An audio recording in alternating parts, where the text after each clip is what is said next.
8 jam dia bilang. Selain daripada itu tidur, saya bekerja. Ini ketua syarikat Nvidia yang sampai ribu juta hanya buat chip saja Nvidia. Chip saja.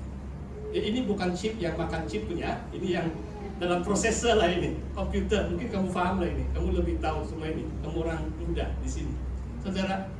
Dia katakan, waktu saya mau tidur pun saya pikir bagaimana syarikat saya, bagaimana mengembangkan, apa visi, hala tuju.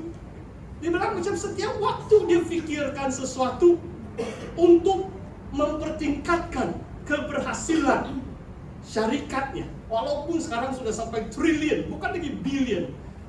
Triliunnya adalah ribu juta, 2 kali ribu juta uang US dollar ini.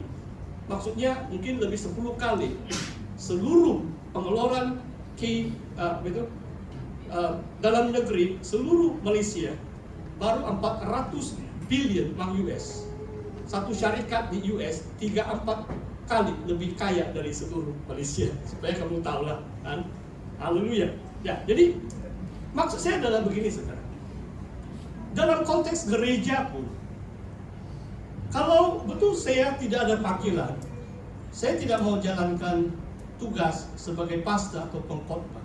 Sebab saya juga dapat bersaksi, dalam waktu saya tidur baring pun, saya pikir bagaimana saya mau perbaiki khotbah saya. Macam setiap waktu pikir pelayanan saja Pak. Bagaimana kasih maju, walaupun mungkin kamu rasa beberapa kali waktu saya baru masuk, ini gereja kecil, janganlah kita anggap gereja kita kecil. Tuhan pakai juga itu. Tuhan berdaulat, dia boleh menambah bilangan anggota. Paulus mengatakan seperti ini, ada yang menanam, ada yang menyiram. Tapi siapa yang memberi pertumbuhan? Tuhan. Mungkin penetua, pemimpin, pengasas gereja ini sudah 9 tahun kalau di tempat inilah. Mungkin kerja saya lebih kepada hanya menyiram, macam menambah baik saja. Tapi jangan kita pikir terus bertumbuh, karena Tuhan saja yang memberi pertumbuhan. Hanya kuasa Tuhan, hanya Tuhan Yesus yang dapat menyelamatkan orang yang datang mendengar Injil. Saudara, kembali kepada yang ini. Maksud saya adalah begini saudara.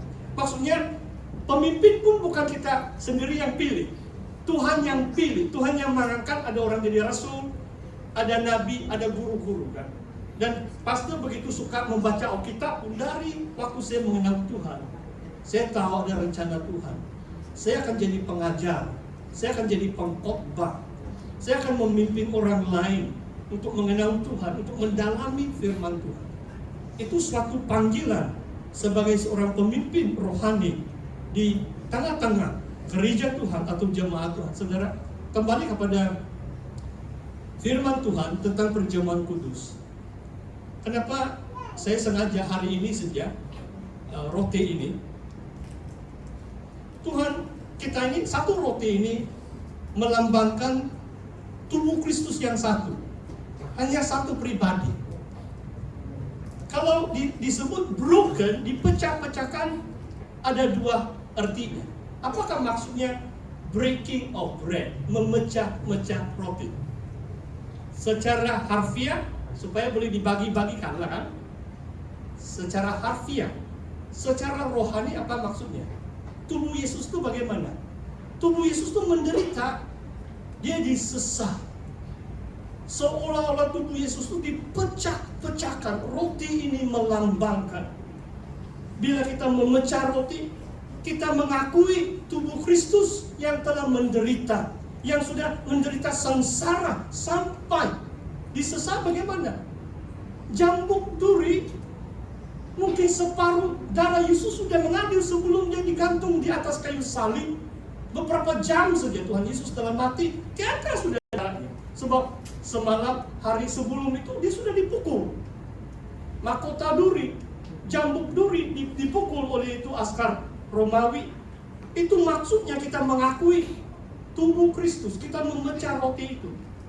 Kita percaya Yesuslah yang menderita bagi pihak saudara dan saya. Itu yang melayakkan kita mengambil bahagian itu. kalau saudara dan saya percaya tubuh Kristus telah diremukkan, darah Yesus telah dicurahkan, cawan itu. Kalau saudara, saya ada itu Lukas di sana, nanti saudara baca itu. Saya mau jelaskan, nanti saudara baca, nanti saudara bingung. Kalau menurut Injil Lukas, Tuhan bagi itu cawan dulu. Saya mau jelaskan. Dia ambil itu cawan, nanti dia bagi. Dia bilang, bagi-bagilah di antara kamu. Yang tidak begitu jelas dalam Injil Lukas adalah, adakah itu satu cawan, itu murid-murid 12 orang, kemudian Yudas mengkhianati Yesus, dia lari kan, dia sudah jalan. Mungkin hanya 11 murid bersama Yesus saja perjamuan malam yang pertama itu, sebelum Yesus diserahkan. Kalau murid-muridnya ada itu cawan, dia mungkin mereka tuang lah dari cawan Yesus lah. Tuhan Yesus bagi, jadi mereka tuang sikit, masing-masing itu minum. Kenapa itu cawan dulu di Injil Lukas? Saya mau beritahu, abad yang pertama saudara, jarang mereka, kecuali perayaan, jarang mereka makan daging. Kita orang Sabah bewa juga Pak, walaupun di kalangan negeri yang paling miskin, kalau statistik Malaysia lah. Tapi kalau jarang-jarang saya nampak orang makan nasi tiada sayur, tiada daging. Tapi dahulu kala, kenapa Yesus bagi itu cawan dulu? Baru dia bagi itu roti. Sebab cawan itu, anggur itu adalah mereka macam kuah mereka. Itu roti dicelup. Saudara paham? Kamu boleh tengok dalam Google bagaimana orang Yahudi makan roti mereka. Kalau roti sih macam kering bahkan, kalau kena celup itu anggur ada rasa juga itu. Nah, itu sandapan mereka. Jadi mereka celup dulu. Habis sudah itu, sesudah makan, Yesus bagi lagi cawan, sebab perlu minum juga kan. Jadi itulah upacara perjamuan Tuhan. Memang nanti Paulus dia skip yang cawan dulu. Biasanya kita lakukan roti dahulu, kemudian baru cawan. Saudara, saya mau teruskan sekejap lagi. Upacara ini, perjamuan Tuhan, adalah reenactment and remembrance. Kalau reenactment adalah macam kita melakukan apa yang Yesus lakukan malam pertama sebelum dia diserahkan. Jadi kita ikut, ada simbolismenya, ada makna simbolik daripada apa Tuhan Yesus lakukan malam pertama sebelum dia disalibkan keesokan harinya. Itu 2000 tahun yang lalu. Dan Injil Lukas mengatakan, Yesus mengatakan dalam Injil Lukas, aku tidak akan minum dari anggur ini sehingga datangnya kerajaan surga.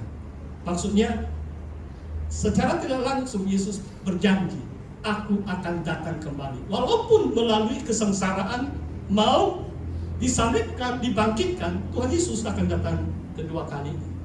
Itu janji Tuhan. Dan Paulus katakan, kita istiharkan kematian Yesus sehingga dia datang kembali. Saudara,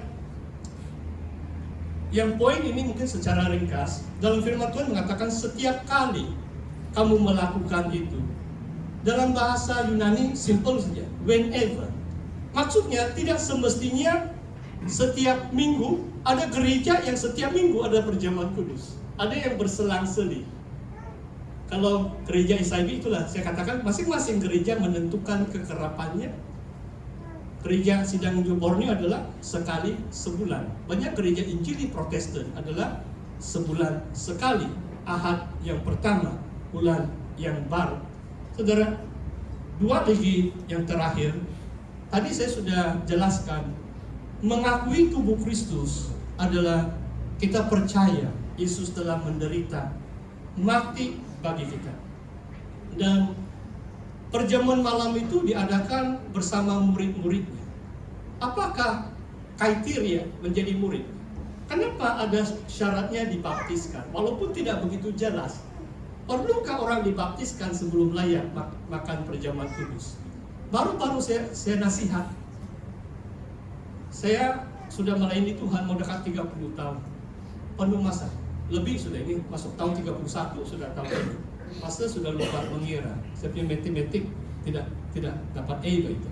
Haleluya. Dan ada seorang, dia ada alasan tidak mau baptis. Ini orang dewasa. Dan banyak perbincangan hanya mengenai baptisan. Kalau kamu tahu ini bangsa Chinese, salah satu halangan orang Chinese dibaptiskan adalah ada alasan mengatakan, kalau saya kena baptis, saya tidak boleh lagi kasih kubur. Kalau ayah atau ibu saya meninggal, saya tidak boleh lagi ikut itu adat Cina. Kadang-kadang adat Cina itu ada heong bahkan yang sembahyang begitu. Jadi kadang-kadang alasan mereka adalah, saya tidak mau kena baptis sebelum ayah ibu saya meninggal. Dengar ini baik-baik semua. Di dalam firman Tuhan, orang yang bertobat, Kisah Rasul bab 2 ayat 38, bertobatlah, berilah dirimu dibaptiskan dalam nama Tuhan Yesus Kristus, kamu akan menerima karunia Roh Kudus. Itu adalah Injil. Itu adalah langkah-langkah keselamatan. Bagi saya, baptisan dalam air adalah perintah pertama. Menjadi murid Yesus, kalau saudara belum sanggup dibaptiskan, jangan ambil perjamuan kudus. Saudara belum mau jadi murid Kristus kan? Kalau perintah pertama pun tidak sanggup, apalagi perintah-perintah yang lain. Saya harap saudara memahami. Dan yang sudah baca buku yang pastor tulis, waktu saya baru mengenal Tuhan, saya cepat-cepat minta dibaptis. Gereja di mana kawan-kawan saya bawa saya pergi berbakti, mungkin macam SIB juga, 3-4 kali setahun. Baru ada acara baptisan, mau ikut kelas lagi. Tapi saya tidak sabar-sabar. Mungkin kali pertama mereka izinkan itu, sebab saya minta mungkin 5 kali, 6 kali. Dan saya minta mereka atur. Jadi 2,5 minggu waktu saya terima Tuhan, mereka buat upacara khas hari Isnin malam. Saya dibaptiskan secara selang di Christchurch. Sebab Roh Kudus yang memberi saya pengertian, baptisan itu adalah perintah Tuhan yang pertama. Pastor kongsikan ini adalah mendorong kamu. Kalau kamu belum dibaptiskan, berilah dirimu dibaptiskan. Jadi murid Kristus, dan kemudian barulah ambil perjamuan kudus. Saudara, yang terakhir, slide saya yang terakhir adalah mengaku tubuh Kristus adalah juga mengaku kita ini anggota jemaah. Dan ada anggota-anggota jemaah dalam tubuh Kristus yang lain. Orang yang duduk kiri kanan kita. Untuk masa ini saya beri kita 2 saat. Pandang kiri kanan kita, bolehkah? Ya, oke. Kemudian tanya, saudara tidak iri hati, tidak dengki, tidak benci lah kan orang kiri kanan kamu? Sebab tidak iri hati ya, tidak dengki, tidak dendam. Sebab